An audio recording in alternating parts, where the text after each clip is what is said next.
চণ্ডী দেখছে, চণ্ডী শুনছে, চণ্ডী কিছু বলতে চায়। চণ্ডীর হাতে বোমা নেই তাই চণ্ডী বসে ভাবছে হায়। চণ্ডী পাঠই শেষ ভরসা, নমো চণ্ডী চণ্ডী পাঠ। সত্যি কথা বলবে চণ্ডী, সোজা সাপটা কাঠ কাঠ। ডোন্ট কেয়ার, চণ্ডীর আছে ছোলা ভাজা গড়ের মাঠ। চণ্ডী পাঠই শেষ ভরসা, নমো চণ্ডী চণ্ডী পাঠ। চণ্ডী পাঠই শেষ ভরসা, নমো চণ্ডী চণ্ডী পাঠ। একই অভিনেতা কিন্তু চিনতে পারবেন না। না না, মানে আমি ওই শান্তি গোপাল, মানে ওই যে কখনো লেনিন, কখনো স্ট্যালিন, কখনো হিটলার, ওনার কথা আমি বলছি না। ওসব হেভি মেকআপের ব্যাপার। মানে হিটলারের মাছি গোপ, স্টালিনের ভুঁপো গোপ, আর লেনিনের ওই টাক, তারপর দাড়ি, এইসব অনেক হ্যাপা। কিন্তু সত্যি অনেক নমস্য অভিনেতারা এই মেকআপ নিল কি নিল না এইটা কোনো বড় কথা না, শুধুমাত্র অভিনয় দিয়েই নিজেকে পাল্টে নিতে পারেন। যেমন ধরুন, এই আমি হলাম নেতা, ভোট চাইছি, আর এই আমি হলাম ভোটার। মানে সকালে বাজারে গিয়েছিলাম তো, তাই পাচ্ছি।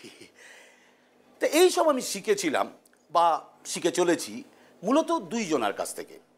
আমার গুরু রমাপ্রসাদ বণিক, মানে নিমেষে নিজেকে টসটসে আপেল থেকে রস বের করা আঁকে ছিবড়ে করে ফেলতে পারেন, মানে এবারে জাত অভিনেতা।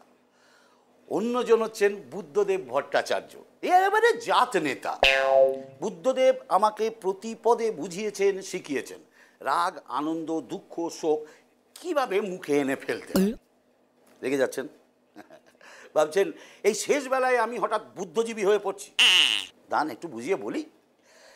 ধরুন শিল্প নিয়ে দু চার পিস। ওখানে শিল্প হবে হবে হবেই, কে শিল্প করতে দেবে না? ওরা। আমরা 235 আর ওরা 35। অসভ্যতামি, মাথা ভেঙে দেব। দিলেন। নন্দীগ্রামে 14 জন মারা গেল। নতুন নাটকে বুদ্ধবাবু, আহা, মুখের তলায় গামলা ধরলে 1 গামলা টলটলে দুঃখ সুখ পাওয়া যেত। মাথায় হাত, চোখ ছলছল, সারা শরীর দিয়ে অশ্রুধারা প্রবাহিত, মানে বাক্যে আগল নাই। মানে খুব যদি ভেঙে পড়ে তাহলে যেমন হয় আর কি। বলিলেন, এইরকম হবে জানলে পুলিশ পাঠাতামই না।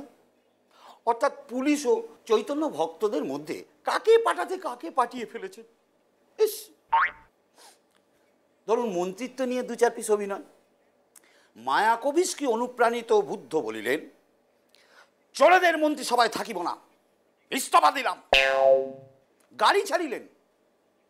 চোখে মুখে একেবারে ব্রহ্মক্রোধ, দণ্ডিতের বিরুদ্ধে শানিত তরবারি। নাটকের যবনিকাপাত হইল, টান টান। তারপরে আবার অন্য নাটক। সোনামুখ করিয়া তিনি সেই মন্ত্রিসভারই বৈঠকে বসিয়া পশ্চিমবঙ্গের উন্নতি লইয়া খলাবলাইতে।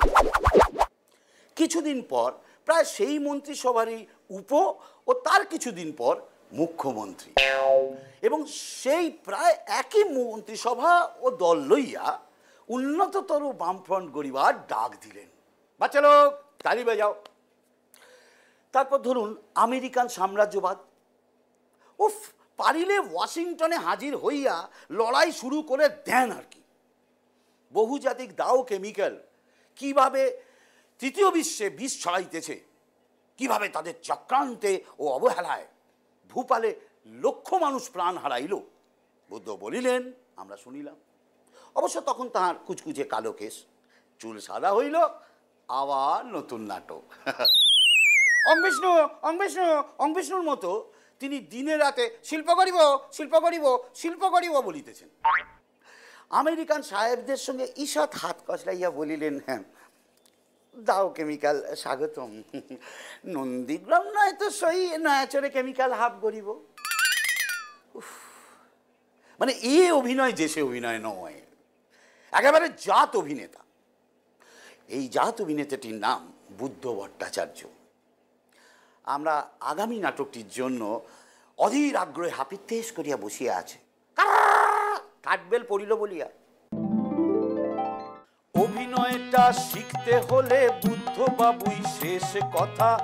এখনই রাগ এখনই শোক দেখলে ঘুরবে মাথা। এই হচ্ছেন কমিউনিস্ট আর পরেই আহা দাও কেমিক্যাল। একবার কৃষক প্রেমী তারপরেতেই জমির দালাল। নট সূর্য নাট্যপ্রেমী অভিনেতা বড়ই ভালো। কখনো চুলটা সাদা কখনো কুচকুচে কালো। কখনো চুলটা সাদা কখনো কুচকুচে কালো।